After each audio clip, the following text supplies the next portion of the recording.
So doctor TV రావు గారితో మాట్లాడదాం. Sir, అసలు ముఖ్యమంత్రి స్థాయి వ్యక్తి ఇలాంటి వ్యాఖ్యలు చేయడం రాజకీయంగా ఎంతవరకు సమంజసం అంటారు? రుద్రపూజల విషయంలో యాక్చువల్గా ఇప్పుడు ఈ డిబేట్లో మాట్లాడిన ముగ్గురు కూడా కాంగ్రెస్ నుంచి మహమ్మద్ నుమాన్ గారు కానీ, అలాగే బీజేపీ నుంచి రామరెడ్డి గారు కానీ, ఇంకా శాస్త్రీయ దృక్పథం గురించి ఇంకా స్పష్టంగా మాట్లాడిన గౌతమ్ ప్రసాద్ గారు బీఆర్ఎస్ నుంచి కానీ చాలా విషయాలు చక్కగా చెప్పారు. నేను యాక్చువల్గా బీజేపీ రామరెడ్డి గారు ఎంత చక్కగా మాట్లాడతారని అనుకున్నాను. అంటే ఎంత చక్కగా అంటే ఆయన ఎర్ర చొక్కా వేసుకుని కామ్రేడ్లా మాట్లాడారు. బీజేపీ కంటే కూడా జనరల్గా మూఢనమ్మకాలని ఎంతో కొంత సపోర్ట్ చేస్తూ మాట్లాడతారేమో అని అనుకున్నా. కాబట్టి ఇప్పుడు నాకు గౌతమ్ గారు మాజీ కామ్రేడ్, రామరెడ్డి గారు కూడా కామ్రేడ్. అవునా? చాలా నిజంగా చాలా బాగా మాట్లాడారు. ఇక్కడ నిజంగానే మనకి క్షుద్ర పూజల విషయం నిజంగా కరెక్ట్ అయిన అనుకుంటే పాకిస్తాన్ మీద ప్రయోగించవచ్చు, లేకపోతే మన దేశంలోనే రాష్ట్రాల మీద ప్రయోగించవచ్చు, శత్రువులు లేకుండా చేసుకోవచ్చు. చైనా ఎక్కడికి వెళ్ళిపోతుంది అని ఆలోచిస్తే మన తేనెటీగలు కాకుండా తూనీగల సైజులో డ్రోన్స్ తయారు చేసి మన బోర్డర్స్ లో రెడీగా ఉంచి సైనికుల్ని అవి ఐడెంటిఫై చేసి నుదిటి మీద బ్లాస్ట్ చేస్తారంట. అంటే ఆ స్టేజ్ కి వాళ్ళు వెళ్ళిపోతుంటే అంతకంటే గొప్ప టెక్నాలజీ మన దగ్గర ఉంది కదా క్షుద్ర పూజలు. అసలు మనిషి వెళ్ళక్కర లేకుండా బోర్డర్ లో ఇలా మనకి పాత బస్తీలోనే 500 మంది భూత వైద్యులు ఉన్నారు.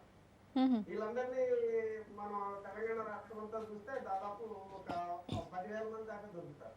వీళ్ళందరినీ ట్రైనింగ్ ఇచ్చి ఇంకా చాలా మందికి ట్రైనింగ్ ఇచ్చి సైన్యం మీద మనం దాదాపు మిలిటరీ మీద 8 లక్షల కోట్లు ఖర్చు పెడతాం ఏటా. 8 లక్షల కోట్లు అంటే మన తెలంగాణ బడ్జెట్ కి 2.5 రెట్లు.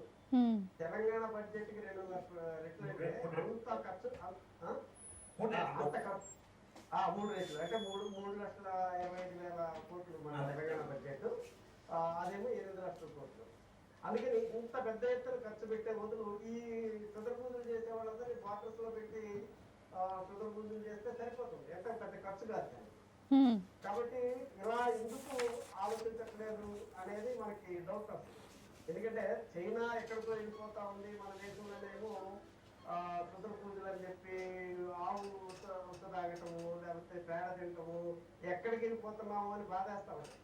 వేరే దేశాల్లో టెక్నాలజీ చాలా ముందుకు వెళ్తా ఉంది. మన దేశంలో ఇది పెరుగుతూ ఉంది, అది పెరుగుతూ ఉంది. అంటే టెక్నాలజీ కొంత పెరుగుతూ ఉంటే మూఢనమ్మకాలు విస్తృతంగా పెరుగుతూ ఉన్నాయి. ఇటువంటివి మనం ఆలోచించినప్పుడు మనం ఆల్రెడీ మనకి బీఆర్ఎస్ నుంచి మాట్లాడినా, బీజేపీ నుంచి మాట్లాడినా, కాంగ్రెస్ నుంచి మాట్లాడినా స్పష్టంగా ఇది మూఢనమ్మకం అని చెప్పేసి అన్నారు.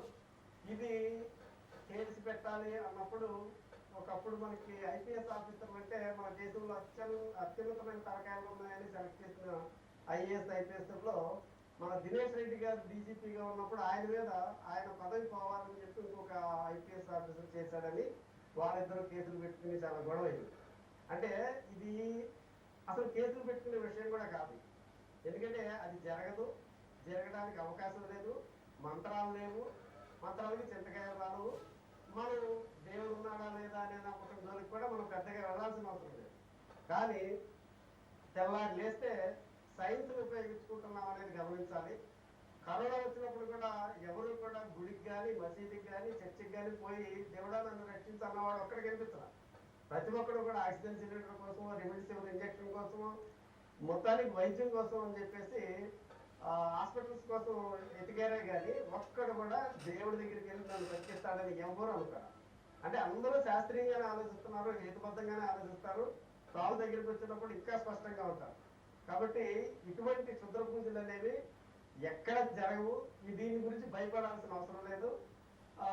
నాకు తెలిసి హరీష్ రావు గారు అలా చేశారనే దానికి ఆధారాలు ఉంటే ఆయనే ఛాలెంజ్ చేస్తున్నారు కదా, ఆయనే నోటీస్ ఇచ్చారు కదా, నిరూపించవచ్చు. కాబట్టి ప్రజలు ఏంటంటే చైతన్యవంతం చేయాల్సిన ప్రభుత్వాలు ఈ రకంగా మాట్లాడటం అనేది నిజంగా జనాల్లో ఒక ముఖ్యమంత్రి గారు లేకపోతే ఒక డీజీపీనో ఇవన్నీ ఉన్నాయని మాట్లాడితే మామూలు జనం నమ్మే అవకాశం ఉంటుంది కదా. అదే సార్. ఇప్పుడు ఈ క్షుద్ర పూజల పేరుతోటే ఒక ముసలాయిని 53 మంది మహిళలు గడ్డిలో వేసి చంపేశారు ఇండియాని. అంటే ఇటువంటి ఒక కొడుకు తన తల్లిని క్షుద్ర పూజలు చేసి నా కొడుకుని చంపేసిన తర్వాత నా కూతురు కూడా సిక్ అయిందని చెప్పి ఆమె తల్లి తల నరికేసి సైకిల్ కట్టుకుని ఊరంతా తిరిగారు. అంటే ఈ రకమైన వికృతమైన చర్యలకి ప్రజలు ఎవరడానికి కారణం ఎవరు? ప్రభుత్వాలే. బాగా చదువుకున్న ఐపీఎస్ అధికారులు కూడా వాస్తు జ్యోతిష్యము లేకపోతే క్షుద్ర పూజలు ఇవన్నీ నమ్మితే ఒక ముఖ్యమంత్రి స్థాయిలోను మంత్రుల స్థాయిలోను ప్రజలను చైతన్యపరచాల్సిన వాళ్ళు కూడా మూఢనమ్మకాల పేరుతోటి వాస్తు ప్రకారం ఎటు కూర్చోవాలి, జాతకాలు ఏంటి, ఏ ముహూర్తంలో ఏం చేయాలి, ఇలా శంకుస్థాపనలు కొబ్బరికాయలు కొట్టడాలు ఇవన్నీ ఏంటంటే వాటికి జరిగేది అయి ఉంటే ప్రపంచంలో అందరూ అదే చెయ్యాలి. కాబట్టి ఇటువంటి వాటిని లేవు అని చెప్తే చాలా త్వరగా మనం పిల్లలు కూడా డెవలప్ అవుతారనే ఆలోచనలో ఉండాలి. కానీ ఇటువంటి మూఢనమ్మకాలు ఎస్, ఓకే సార్.